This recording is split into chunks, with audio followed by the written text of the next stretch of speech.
You thinking what I'm thinking, partner? Aim for the bushes.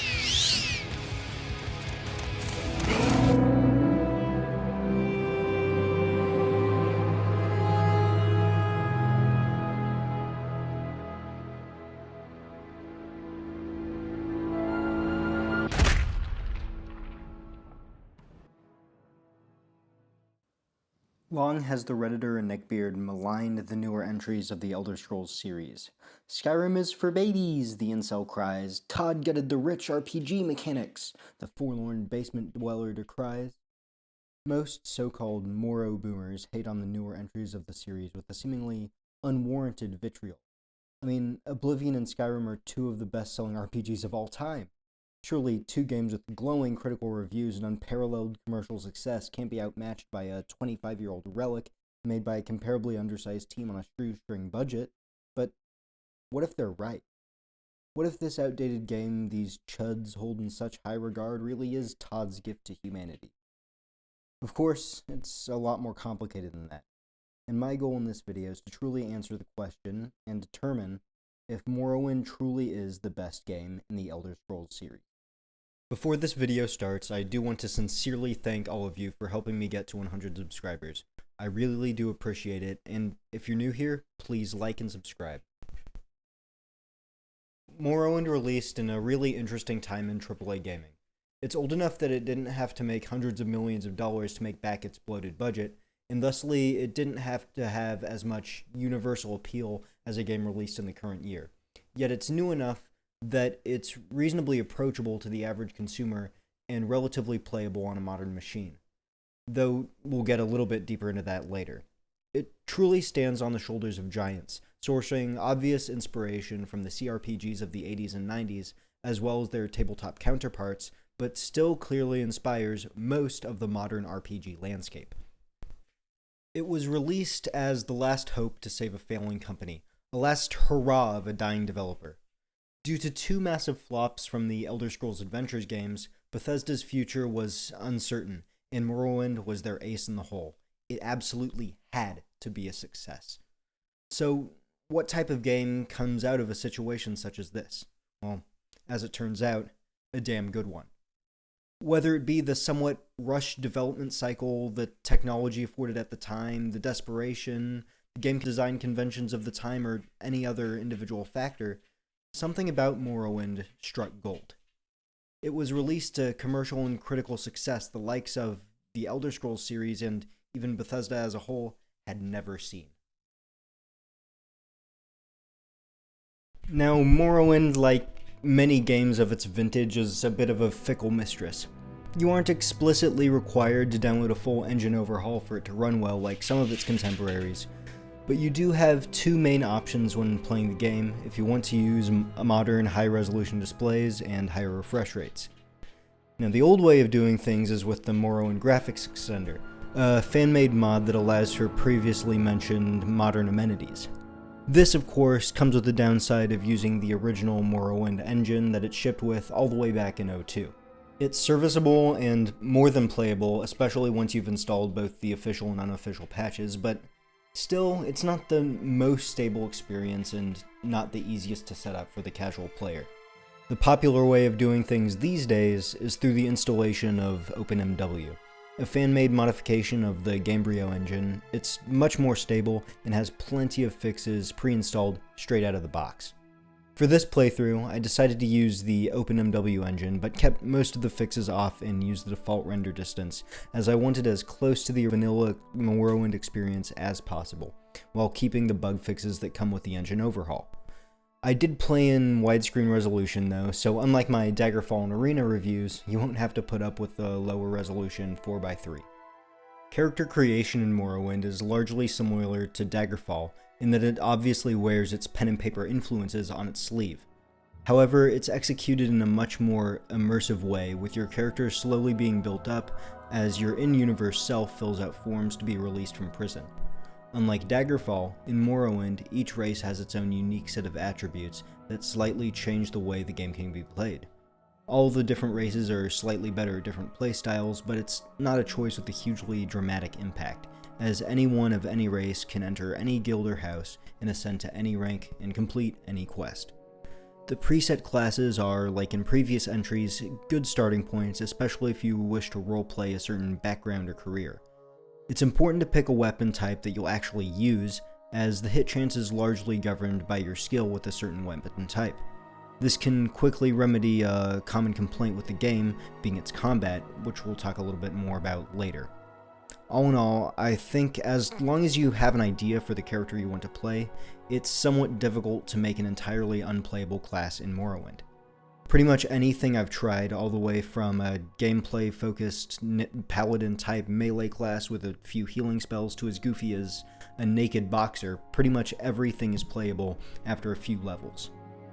Of course, not all classes are good, or even recommended, especially as a first-time player. If you're new to Morrowind, I highly recommend going for a similar build to mine, although foregoing alteration, illusion, conjuration, and mysticism is something I'd probably recommend, as a new player probably won't get much use out of those spell schools. Picking endurance as a favorite attribute is something I'd highly recommend, again, to any first-time Morrowind player, as it decides your total health, and agility is a good option as your second favorite attribute because it decides your hit chance in part. And short blade can be a good skill to take, as they make up some of the cheapest weapons in the game. You can even pick up a short blade for free during your exit from the Census and Excise office.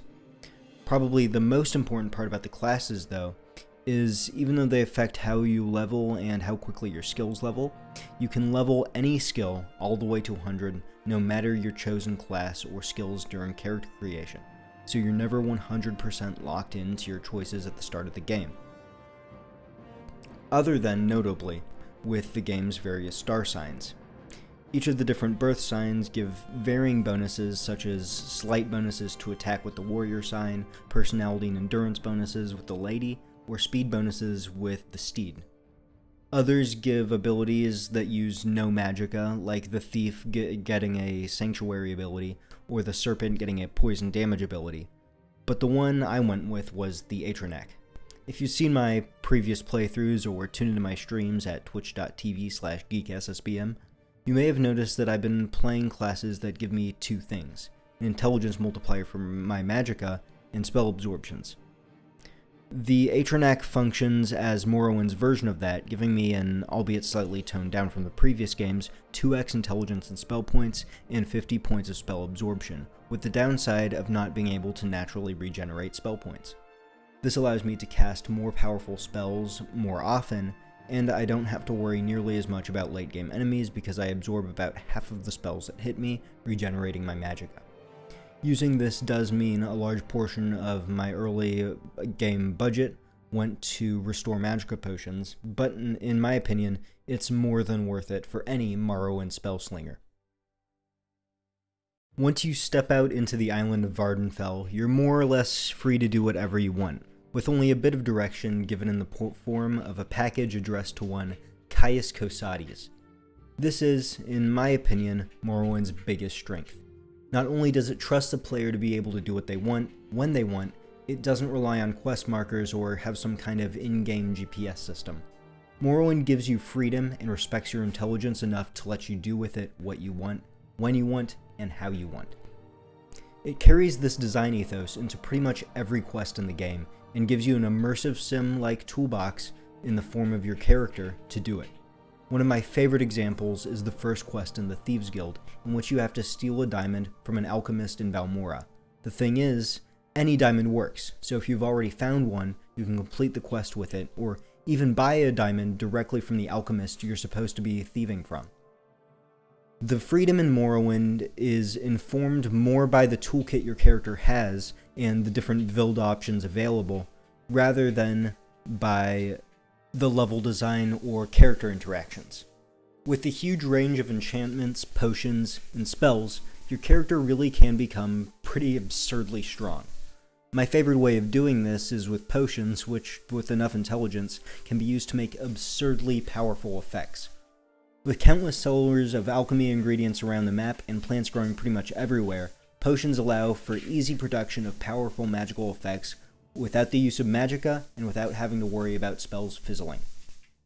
Morrowind's overall gameplay loop differs from some of its contemporaries and separates it from the title of dungeon crawler. Whereas many RPGs of the time had dungeons as the sole focus of their gameplay loop, with cities functioning as little more than supply depots, Morrowind's gameplay loop instead flips it and revolves the gameplay around its quests. This makes its cities feel much more alive and gives its characters higher importance. When the entire gameplay loop of getting a quest, completing a quest, and resupplying can be had without never leaving a city, it makes the individual locations and point of interest in the game feel much more memorable, and the game world by extension, larger. Content is so tightly condensed across Morrowind's relatively small map that it truly feels like a larger place than it is. While earlier games in the series, and indeed competing games at the time, just went for pure scale, Morrowind's incredibly tight design makes for a world that feels massive, while having that unmatched handmade quality that procedurally generated content will never be able to rival. It truly is hard to overstate how much there is to do in Vardenfell. It's easy to stumble across a whole new quest line when navigating from one city to another, only to forget about your original reason for going to a certain place. This still happens to me after 6 years of playing. Morrowind's capacity for things to do I've somehow never stumbled upon never ceases to amaze me. Magic, on the other hand, is one of Morrowind's defining gameplay aspects. It offers 6 different schools of magic and spreads 109 different spells across them. Combined with the in-depth spellmaking, previously mentioned alchemy, and enchanting, the magical opportunities are nearly endless. By the end of my playthrough, I had so many enchanted items, spells, scrolls, and potions that I couldn't even imagine going through all of them. After you reach mid-game, so maybe level 5 to 10, magic items are incredibly common. They're given out as quest rewards, found off of enemies or in dungeons, or even made by the player. By going to the Mages Guild and talking to a spellmaker or enchanter, you can make your own spells or enchant your own items. You can use any variety of spell effect you've already come across and combine it into a single item or spell. Incredibly powerful combinations can be made, and with the use of the Soul Trap spell, stat increases can be endlessly stacked to make your character into a veritable god. The difficulty curve in Morrowind is an interesting thing indeed.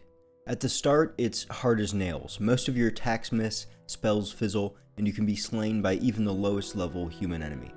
Quickly, after a couple levels, stat increases and magic items though, the difficulty curve starts sloping down, and after a few more, completely falls off a cliff. It's incredibly easy to get to level 20 or 30 by the endgame, and you truly become godlike in power compared to everybody else. While this is where the game's sandbox truly opens up, it's also where the balance completely degrades and you get absurdly strong stats, items, and a huge stack of cash. Leveling in Morrowind is a bit more complicated than just getting enough XP to level up though. Once you increase any combination of your chosen major and minor skills 10 times, you level up. Additionally, the amount you can increase your governing attributes varies depending on how many times you level a skill that is governed by said attribute. For example, if you level up your heavy armor 10 or more times, you can increase your endurance by 5 points that level.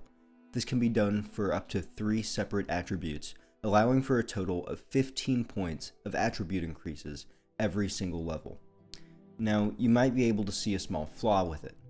This makes for a little bit of a conundrum, because leveling your major and minor skills is both faster and makes for less effective level ups. So that makes the strictly optimal way to play the game by selecting skills that you won't use at all as your major and minor skills during character creation. Now, I wouldn't recommend playing this way at all, as it makes for an incredibly unforgiving and unengaging manner of play, and makes the endgame easier in an already easy endgame. Morrowind's visuals, audio, and general feel, other than the gameplay, are some of the biggest factors that keep me coming back, even after I picked this game up during the pandemic. Whereas the rest of the Elder Scrolls games, and indeed much of the genre of RPGs as a whole, is more so classic Western fantasy, or at least based on a real world place, Morrowind is almost entirely alien. It takes clear influence from East Asian and Middle Eastern cultures, while having enough uniqueness to make it feel entirely removed from those places. Much of the game's animals consist of giant bugs, flying jellyfish-like things, and giant grubs that can paralyze you, and all manner of different beasts. So, its enemies are incredibly unique. The main mid and late game enemies are either other humanoids or animals that have been twisted by the Ash Blight, a disease ravaging Morrowind's fauna and citizens. The outcomes thereof range from faceless zombies to Cthulhu-like monsters with tentacles protruding where a mouth used to be. Its few music tracks are all iconic, its main theme even serving as the template for the theme of the entire Elder Scrolls series. Really, my main complaint is how few of them there are, that is, how few songs, and I do find myself listening to podcasts or other music while playing the game oftentimes. The game's art direction, too, is some of the strongest and most consistent in any AAA game. Being helmed by Michael Kirkbride, Morrowind solidified much of the Elder Scrolls' tone and look, introducing the modern interpretations of the background lore and pantheon into the series. Though something unknown to many Elder Scrolls fans is that while Morrowind gets a lot of the credit for the modernization of the story in the series, the Elder Scrolls Adventures Redguard was also a big player in establishing modern canon in the franchise. Redguard is an episode for another day though, and Morrowind unarguably brought the new interpretation of the lore to a much wider audience. If you haven't seen the original concept sketches for Morrowind, I really do recommend giving them a look, as they're really emblematic of the overall visual style they were going for and give a more raw, unrefined peek into the plain look and even lore for the game. Alright, real quick, before I talk about the story, I really want to encourage you all to play the game before watching this segment, as Morrowind's story is something that should be experienced for yourself. If you do wish to do that, please click on the timestamp on screen to avoid all spoilers.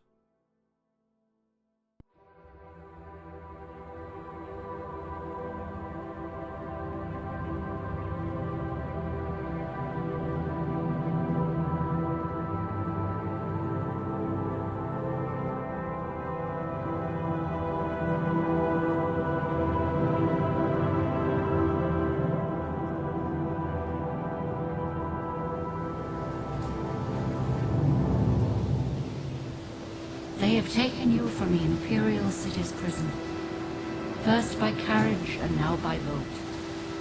To the east, to Morrowind. Fear not, for I am watchful.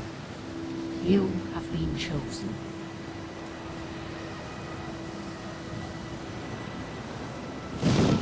Wake up. We're here. Why are you shaking? Are you okay? Wake up. Stand up. There you go. You were dreaming. What's your name? Morrowind begins pretty simple, and like all mainline Elder Scrolls games, other than Daggerfall, you start as a prisoner.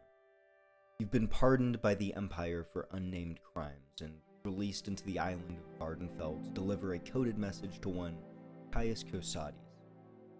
Unbeknownst to you, the package tells Caius that you are to join the Blades, an imperial organization of secret agents, and that you fulfill a prophecy of a nomadic people group called the Ashlanders. They say you will become Nerevarine, the reincarnation of the ancient hero Lord Indoril Nerevar, and free Morrowind from the clutches of the evil Dagoth-Ur. If that name sounds familiar, it's because it was the name of one of the many story dungeons all the way back in the Elder Scrolls arena.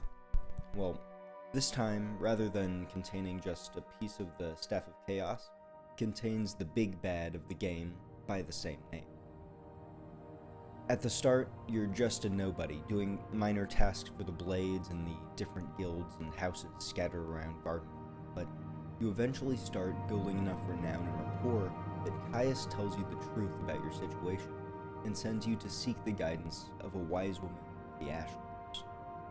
You tell her you want to fulfill the Nerevarine prophecies, and she tells you a bit more about them, listing out the things you need to do in order to become the Nerevarine. The first two you've already completed by this point: be born on a certain day to uncertain parents, and be immune to the corpus disease that is transforming Vardenfell's inhabitants. In order to learn and fulfill the full meanings of the rest of the prophecies, you're sent to different dungeons around the Ashlands to retrieve different important items. Once you complete the third prophecy, obtain Azura's Star, you must complete the fourth and fifth trials. Be named Nerevarine by the Ashlander tribes and Hortator by the Great Houses. There are two ways to do this, either by gaining enough levels and reputation throughout the game to already be famous enough, or by going to each and doing quests for them before proclaiming your status. This part, unfortunately, in my opinion, is a somewhat low point in the story, as it completely halts all progress before you travel across the entire island and do different fetch quests right after you've been told most of the game's story. This is why after your first playthrough, if you do choose to tackle the main quest, I just recommend skipping it by reaching 50 reputation and 20 player level. Though, in my opinion, it is worth being named the Nerevarine and Hortator on your first playthrough. Once you do all that, though, all that remains is the final two trials. Honor the tribe unmourned, strike down Dagoth-ur. The way you do this is first by talking to Vivek, one of the members of the tribunal, and the one who originally struck down Nerevar. He informs you of Kagranak's tools, Wraithguard, Keening, and Sunder, and that destroying the heart of Lorcan now gives both Dagoth-ur and, indeed, tribunal powers, is the only way to permanently put a stop to Dagoth-ur's plan to spread the Ash Blight across the whole of Tamriel. You must use these tools on the heart of Lorcan that now resides in a second Numidium known as the Akulakan, deep inside the fortress Dagoth-ur beneath Red Mountain in the center of Vardenfell. Kagranak's tools, other than Wraithguard, which you've already been given, reside in dungeons deep below Red Mountain and must be recovered by you. He lays out the plans in a document and gives them to you, setting you off to defeat Dagoth-ur. These endgame dungeons, though they contain some of the highest level enemies from the fallen 6th house, will likely be a cakewalk for any build here, as previously mentioned. It's a fun romp, and meeting Dagoth-ur face to face with his incredible visual design and impeccable voice acting is one of the best single moments in gaming. Unfortunately, it is left feeling a bit anticlimactic due to its relative ease. I do think this is just a general design issue with the genre though, as it's almost impossible to gauge the strength of any given player by the end of an open world RPG such as this one. Strike down the heart of Lorcan using Keening and Sunder, and the Akulakan crumbles, and Dagoth-ur with it. You're congratulated by Azura on your escape from the collapsing fortress, and stepping outside reveals the end of the ash storms, and indeed, the end of the blight and the corpus disease on Morrowind. You no longer bear the burden of prophecy. You have achieved your destiny. You are free. The doomed Duima's folly, Lord Dagoth's temptation, the tribunal's seduction, the god's heart freed, the prophecy fulfilled. All fate sealed and sins redeemed. If you have pity, mourn the lost, but let the weeping cease. The blight is gone, and the sun's golden honey gilds the land. Hail, Savior, Hortator, and Nerevarine. Your people look to you for protection. Monster and villains, great and small, still threaten the people of Vardenfell. Enemies and evils abound, yet indomitable will might rid Morrowind of all its ills. For you, our thanks and blessing, our gift and token given, come, take this thing from the hand of God.